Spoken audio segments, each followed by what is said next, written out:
नमस्कार दर्शकों, कार्यक्रम कानूनी सलाह में आपका फिर स्वागत है। आज हम बात कर रहे हैं मुस्लिम विधि में संपत्ति विभाजन संबंधी कानून पर। बातचीत के लिए हमारे साथ हैं विशेष विशेषज्ञ एवं वरिष्ठ अधिवक्ता श्री मोहम्मद अलाउद्दीन जी। सर, कार्यक्रम कानूनी सलाह में आपका बहुत बहुत स्वागत है। शुक्रिया आपका। दर्शकों, जैसा कि हमारा आज का विषय है मुस्लिम विधि में संपत्ति विभाजन संबंधी कानून, तो हम आपको बता दें कि आज हम खास तौर से बात करेंगे कि मुस्लिम विधि में जो प्रॉपर्टी होती है वो किस किस तरह की होती है और उसका विभाजन यदि कोई वसीयत से करता है या किसी को वो पैतृक संपत्ति से मिलती है या किसी और रूप में मिलती है, तो उसमें क्या कानूनी प्रावधान किए गए हैं और संपत्ति किस तरह प्राप्त होती है, किस तरह अर्जित होती है। कार्यक्रम शुरू करने से पहले हम आपको बता दें कि हमारा ये कार्यक्रम लाइव फोन इन कार्यक्रम है और इसके माध्यम से आप सीधे हमसे जुड़कर सवाल कर सकते हैं। हमारा टोल फ्री नंबर है 1800-233-0040। दूसरा नंबर है 0755266049। टेलीफोन नंबर आप स्क्रीन पे भी देख सकते हैं। एक बार फिर सुन लें 1800-233-0040, 0755266049। आइए कार्यक्रम शुरू करते हैं। सर, आपसे जानना चाहेंगे कि जैसा कि मुस्लिम विधि में संपत्ति संबंधी विभाजन जो कानून है वो कब बनाया गया और इसमें मुख्य तौर पर क्या क्या प्रावधान किए गए। सबसे पहले तो आपका शुक्रिया जो आपने मुझे ऐसे जटिल मुद्दों पे बुलाया, जिससे कि आम जनता हमेशा कहीं ना कहीं किसी न किसी मुद्दे पे शिकार होती रहती है और अपने राइट को ढंग से समझ नहीं पाती है, और समटाइम्स तो वो ढंग की सलाह ना मिलने के बुनियाद पे वो गुमराह हो जाती है या चुपचाप अपने हक को दबा करके बैठ जाती है। तो इसके लिए मैं फिर से एक बार शुक्रगुजार हूँ कि जनता के कन्फ्यूज़न को दूर करने के लिए आपने अपना बहुमूल्य समय मुझे दिया ताकि मैं उनके कन्फ्यूज़न को दूर कर सकूं। जी, आप इस कार्यक्रम में आए, हम भी आपका शुक्रिया अदा करते हैं। Thank you very much. अब जहाँ तक सवाल संपत्ति का है और उसके विभाजन से संबंधित सवाल हैं आपके, तो संपत्ति इंसान को दो तरह से मिलती है जी। एक बाय वे ऑफ इनहेरिटेंस, जिसको बाप दादाओं से विरासत में प्राप्त होती है जी। दूसरा तरीका संपत्ति के प्राप्ति का ये है कि आपने अपनी खुद की अर्निंग से कोई प्रॉपर्टी खरीदी है या आपको वसीयत के माध्यम से प्रॉपर्टी प्राप्त हुई है या हिबा से प्राप्त हुई है ना।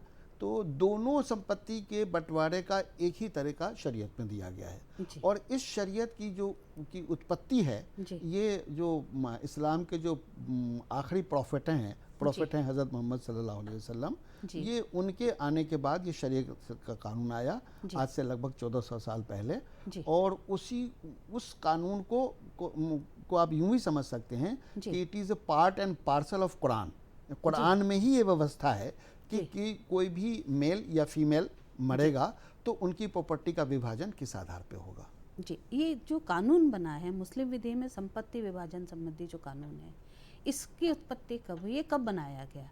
ये कुरान का आपने बताया कि वो तो काफ़ी पुराना इतिहास है, पर हम बात करें इस कानून की तो ये कब अस्तित्व में आया? ये अस्तित्व उन्हीं के ज़माने से हो गया, उनके लाइफ टाइम से ही जो संपत्ति के बंटवारे होते थे वो एज अकॉर्डिंग टू शरीयत के कानून होते थे। शरीयत के कानून वही है जो कुरान में लिखा है जी। मतलब ये पुराने ही कानून हैं जो अभी भी चल रहे हैं, आज भी प्रचलित है। आज भी प्रचलित है। बहुत अच्छी जानकारी दी है आपने बताया कि जिस तरह से संपत्ति होती है, जिस प्रकार की होती है, उसी तरह से उसका बंटवारा होता है।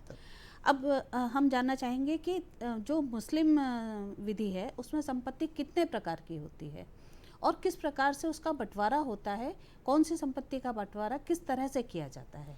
जैसा कि मैंने पहले बताया आपको कि संपत्ति दो तरह की होती हैं, एक विरासत में मिली हुई और एक सेल्फ स्व अर्जित ऐसा खरीदी है, या बाय वे ऑफ वसीयत या बाय वे ऑफ हिबा आपको मिली है।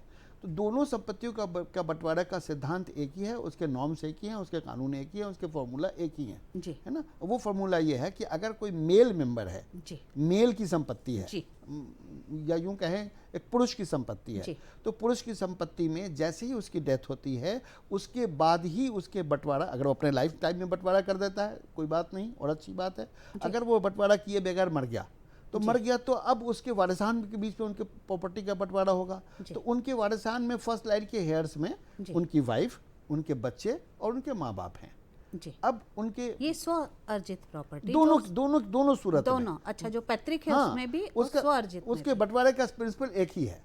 अच्छा जी हाँ जी। मतलब जैसे बाप दादाओं से प्रॉपर्टी प्राप्त हुई है तो उनके जो प्राप्त हुई है अब उसकी संपत्ति मानी जाएगी वो जी। अब उनके लाइफ टाइम में जैसे हिंदू लॉज हैं जी या और दीगर लॉज हैं अपने भारत में, जी उसमें क्या है, जैसे हिंदू लॉज में बच्चा जैसे ही पेट में आ जाता है जी तभी उसके राइट इंक्रीज हो जाते हैं, बिल्कुल है ना। Whereas in Muslim laws जी। यहाँ ऐसा नहीं है। यहाँ जब तक हम मतलब जो मेल या फीमेल जिसकी संपत्ति है जी। वो जिंदा है तब जी। तक उसके वारिसों का किसी तरह का कोई उस पर हक नहीं है, उसके जी। मरने के बाद ही उसका हक पैदा होगा। जी, ठीक है ना। दोनों ही तरह की जी हाँ, संपत्ति दोनों संपत्ति में का बंटवारा एक ही है और जी। उसका नेचर भी एक ही है।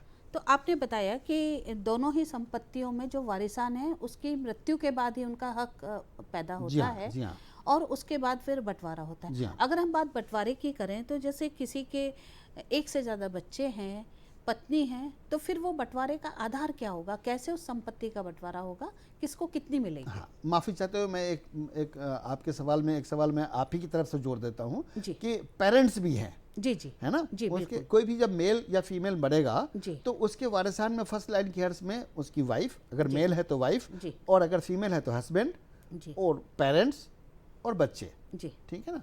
तो अगर कोई मुस्लिम मेल की डेथ हुई है जी तो उसकी सूरत में 1/8 उसकी वाइफ को मिल जाएगा। अगर बच्चे हैं तो, बच्चे नहीं हैं तो फिर उसका फॉर्मूला अलग है।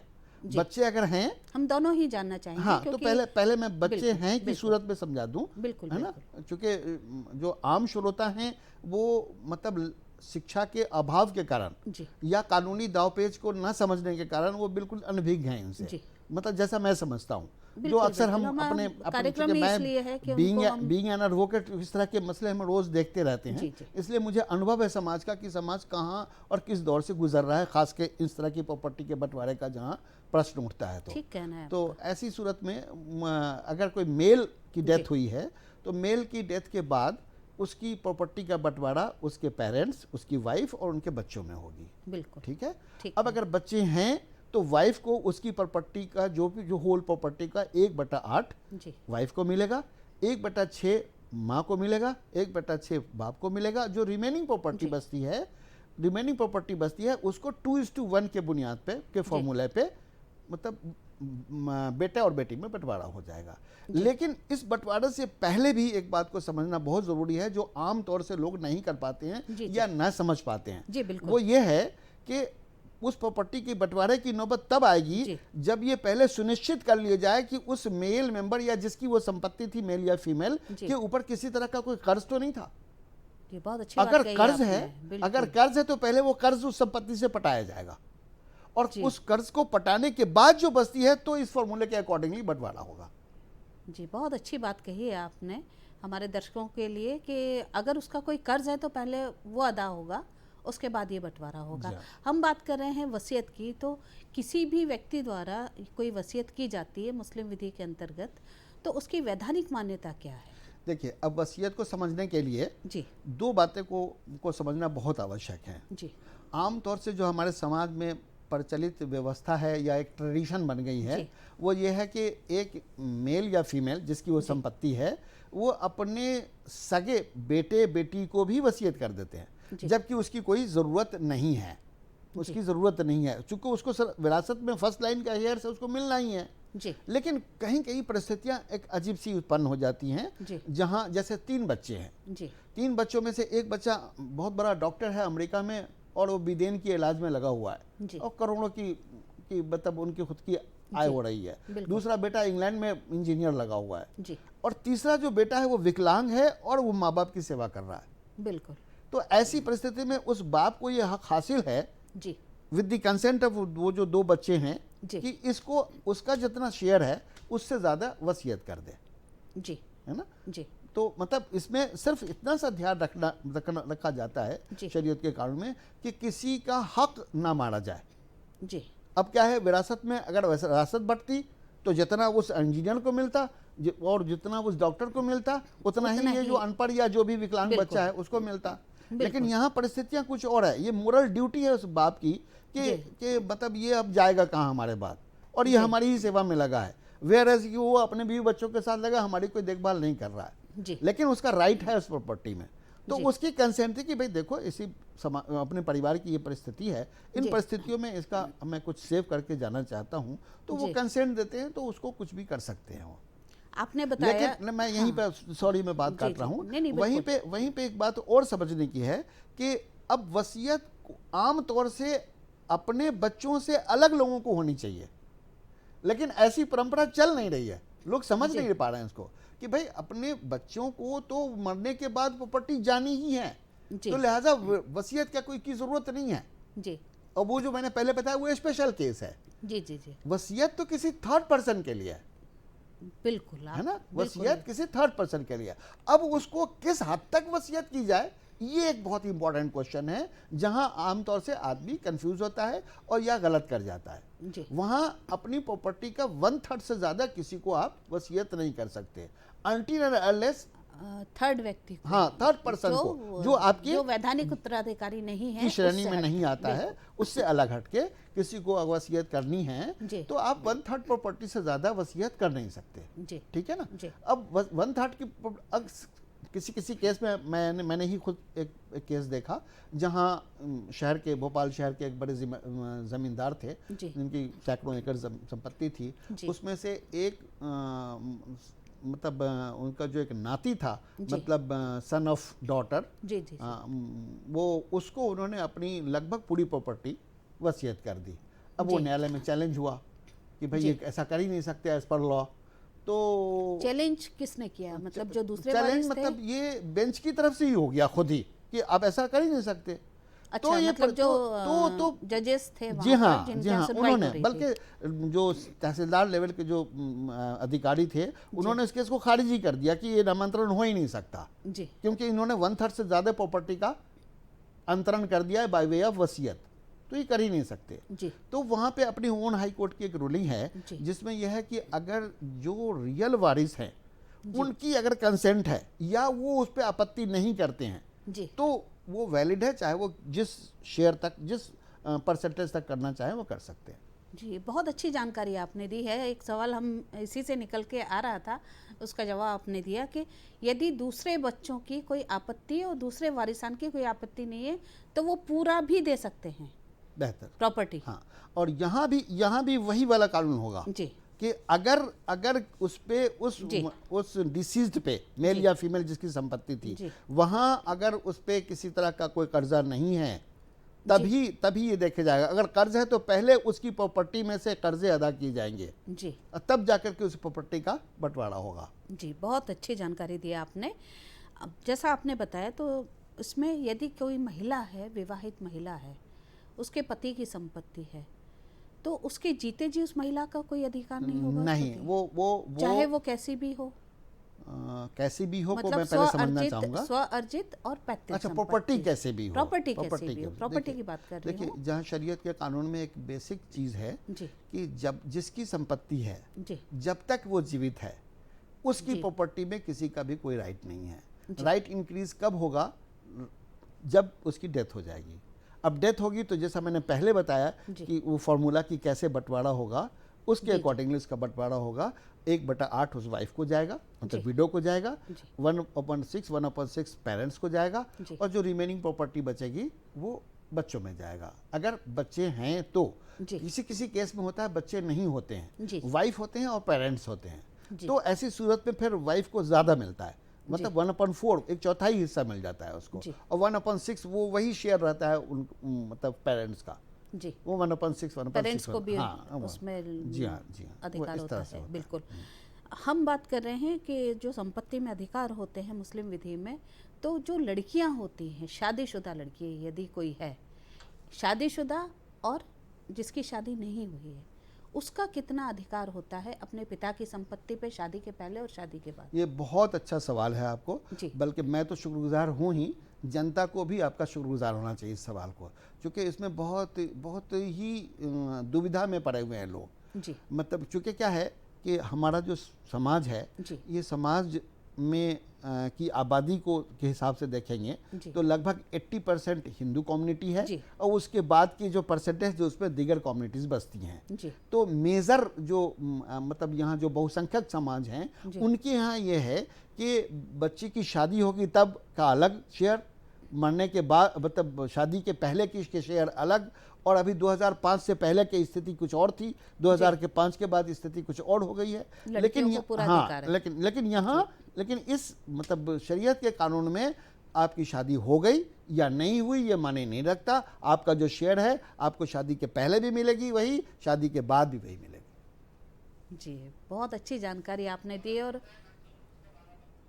जी, इस बीच एक कॉलर लाइन पे आ गए, हम उनका सवाल लेते हैं। नंद स्वरूप जी, कार्यक्रम कानूनी सलाह में आपका स्वागत है, बताइए क्या पूछना चाहते हैं। हाँ, नमस्ते सर, मैं नंद स्वरूप मिश्रा, बाराबंकी उत्तर प्रदेश से। मैं जानना ये चाहता हूँ कि किसी व्यक्ति के 2 पत्नियां या 3 पत्नियां आई है व्यक्ति के पास, उनके बच्चों में अंतर है, किसी के 2 बच्चे, किसी के 3, किसी के 7, और उसमें संपत्ति का बंटवारा विभाजन किस प्रकार से होगा? बहुत बढ़िया, बहुत अच्छा, बहुत I am thankful to you, thankful to you. मैं नाम भूल रहा हूँ आपका, नंद स्वरूप जी, बहुत बहुत शुक्रिया आपका।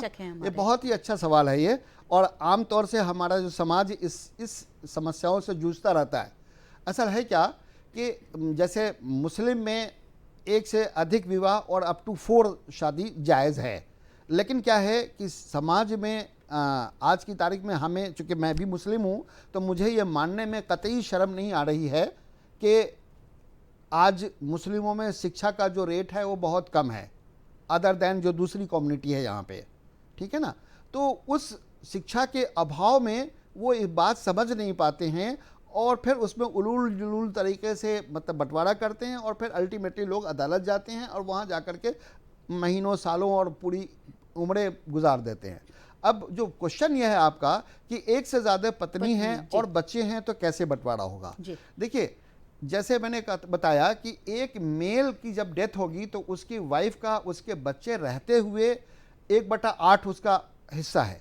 तो 1/8 पे चाहे वो जितनी भी बीवियां हों, 1 बीवी है तो भी 1/8, 1 बीवी से ज़्यादा है, 2 हैं तो उसी 1/8 में से आधा आधा उसको मिलेगा। ऐसा नहीं है कि 1/8 एक को मिल जाए, 1/8 दूसरे को मिल जाए, तीसरे को भी मिल जाए और संपत्ति इन बीवियों में के बीच में बंटवारा होकर ख़त्म हो जाए और बच्चे बेचारे महरूम हो जाएं। तो जो शेयर शरीयत में निर्धारित है 1/8, उसी 1/8 में से चाहे वो कितनी भी पत्नियां हो इक्वल डिवाइड हो जाएगा उसमें से।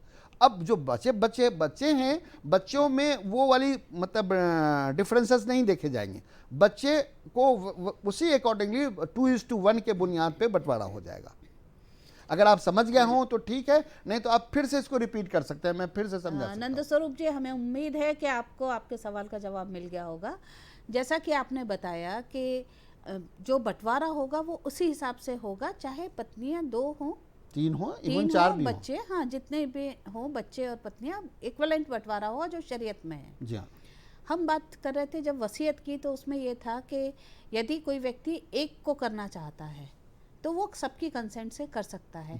तो क्या इसमें भी वो एप्लीकेबल सेम चीज़ होगी कि यदि उसकी 2-3 पत्नियां हैं, वो किसी एक पत्नी के बच्चे को करना चाहता है या पत्नी को ही सारी संपत्ति देना चाहता है और सामने वाले कंसेंट देते हैं, तो क्या यही प्रिंसिपल एप्लीकेबल होगा? बहुत ही अच्छा सवाल है आपका।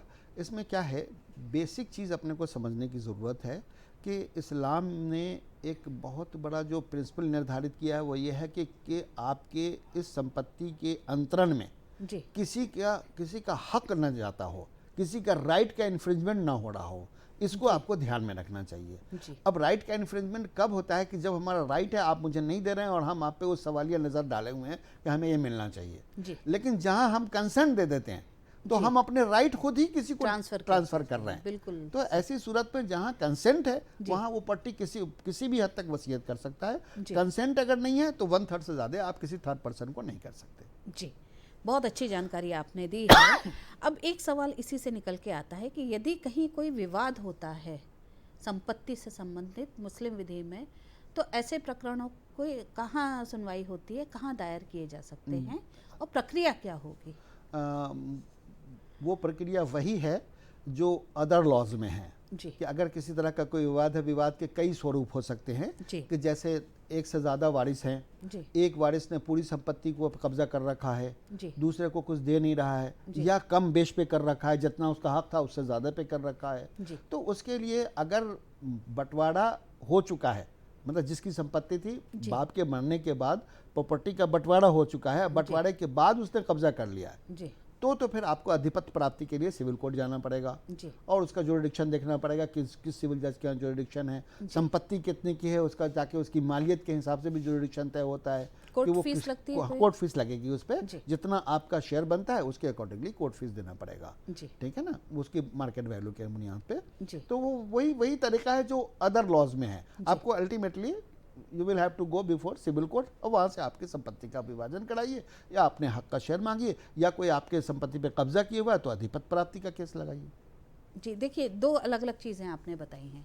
नंबर एक कि यदि आपस में ही जो वारिसान हैं, उत्तराधिकारी हैं संपत्ति के वैधानिक, यदि उनमें से कोई कब्जा करता है तो जो दूसरे हैं पहले उसका बंटवारा नहीं हुआ है तो बंटवारा कराएंगे जो बाकी हैं, और उसको फिर बंटवारा करने के बाद कब्जे से बेदखल। सॉरी मैं आपकी बात काट रहा हूँ कि एक ही दावे में दोनों तरह की सहायता वो चाह लेगा जी, कि पहले तो बंटवारा किया जाए संपत्ति का जी, जो शरीयत का कानून है उसके तहत, और उसमें जो हमारा शेयर बनता है उसका अधिपत्य दिलाया जाए। और अगर कोई कब्जा किए है और छोड़ने तैयार नहीं है तो कोर्ट ऑर्डर करेगी, ऑर्डर करने के बाद उसका फिर फर्दर कानून है इजरा का, मतलब एग्जीक्यूशन का, एग्जीक्यूशन को करा करके कोर्ट के जरिए उससे अधिपत्य प्राप्त कर लेगा।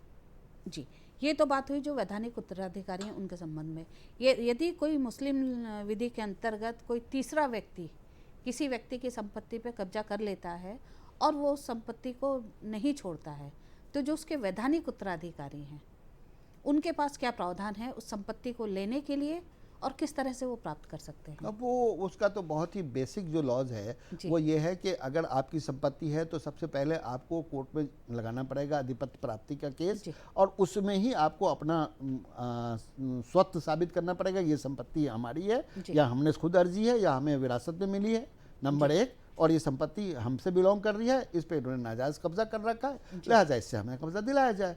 एक ये है, उसमें अगर आप जाएंगे तो उसकी गहराई में जाएंगे तो पता चलेगा कि एक एडवर्स पोजीशन का भी कानून है। बिल्कुल। अगर वो किसी संपत्ति पे जिसकी संपत्ति है उसकी नॉलेज में रहते हुए लगातार 12 साल तक आपका कब्जा है और ये कब्जा समाज को भी पता है जी, है ना जी, तो वो फिर 12 साल के बाद अगर प्राइवेट प्रॉपर्टी है तो आपकी, गवर्नमेंट की है तो 30 इयर्स का उसका प्रावधान है एडवर्स पोजीशन के हिसाब से। लेकिन शर्त उसके 5 बेसिक लॉज है कि जिसकी वो संपत्ति है उसके नॉलेज में हो, उस पे उन्होंने कभी कोई आपत्ति नहीं की हो 12 साल की अवधि में, दूसरे जो वहाँ के इर्द गिर्द के जो लोग हैं वो जानते हो कि प्रॉपर्टी ए की है, बी का कब्जा है, ठीक है ना, और वो बगैर किसी इंटरफेयर के आप उसमें आ रही हो, ठीक है ना।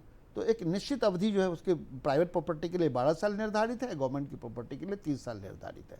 तो वो प्रॉपर्टी का एडवर्स पोजीशन के बुनियाद पे वो मालिक हो जाता है, किसी विरोधी आधिपत्य में है, वो किसी के कब्जे में है। जी हाँ, बिल्कुल। आपने इस कानून के माध्यम से एडवर्स पोजीशन की भी जानकारी हमारे दर्शकों को दी है। अगर कोई व्यक्ति किसी आदेश से संतुष्ट नहीं है जो कोर्ट ने पारित किया है, जो नीचे की कोर्ट ने किया है, तो सामने वाले के पास क्या प्रावधान है इस विधि के अंतर्गत? वही अपील के प्रावधान है। उसके अपीलेट कोर्ट में जो अपीलेट जुरिडिक्शन जहाँ लगता है वहाँ अपनी बात को जाके रखे कि इस तरह से मेरा हक इसमें बनता था, लोअर कोर्ट ने मेरी बात नहीं समझी और कानून यह है, उसके अलग हट के आदेश है, लिहाजा आप देखें और हमें अपना मेरा हक दिलाया जाए। जी, संक्षिप्त में जानना चाहेंगे कि इस कानून के बारे में लोगों में कितनी अवेयरनेस है? समय का अभाव है तो मतलब उसके लिए क्या है कि जैसा मैंने पहले कहा कि ये जो समाज है ये शिक्षा के अभाव से गुजर रहा है जी। इनके में शिक्षा के लिए जो गवर्नमेंट की जो स्कीम्स हैं अभी वहाँ तक भी नहीं पहुँच पाए हैं ये लोग जी। तो लिहाजा पहले इनमें जब तक शिक्षा का विस्तार नहीं होगा तब तक किसी भी इंसान को, मतलब जब शिक्षित नहीं होगा तब तक उसके हक का उसको पता नहीं होगा, और जब हक का पता नहीं होगा तो कानून तो और आगे की बात है, बिल्कुल, है ना। तो पहले इस समाज को पहले शिक्षित होना पड़ेगा जी। और शिक्षित होने के बाद खुद से ये तमाम चीज़ें आपके सामने आएगी और उसके अकॉर्डिंगली कानून बना है, उस कानून को पालन करने के लिए एजेंसियां हैं, उस एजेंसी के सामने अपने खड़े होइए, अपना हक लीजिए उनसे। जी, संक्षिप्त में हमारे दर्शकों के लिए क्या संदेश है आपका चलते चलते? मतलब सिर्फ एक लाइन का संदेश तो हम देने के लायक है नहीं, लेकिन एक लाइन का मेरा ऐसा मानना है कि आज भी समाज को शिक्षा की जरूरत है। शिक्षा की तरफ बढ़िए और खूब मतलब मेहनत करके अपने बच्चों को मतलब जैसे भी हो एक रोटी कम खाना पड़े वो कम खाइए और बच्चे को शिक्षित कीजिए ताकि उस बच्चे को शिक्षा जब आएगी खुद ही उसको अपने हक का, अपने राइट्स का। धन्यवाद। समय का अभाव है, हमें प्रोग्राम को यहीं विराम देना होगा। दर्शकों, जैसा कि आज की चर्चा में हमने देखा कि कानून भी है और प्रावधान भी है, ज़रूरत है अवेयर होने की, शिक्षित होने की। अगर आप शिक्षित हैं तो आप कानून के बारे में जानकारी रखेंगे और अपने हक की लड़ाई लड़ पाएंगे। आज हम आपसे यहीं विदा लेते हैं, अगले अंक में फिर आपके सामने उपस्थित होंगे, तब तक के लिए आगे दीजिए, नमस्कार।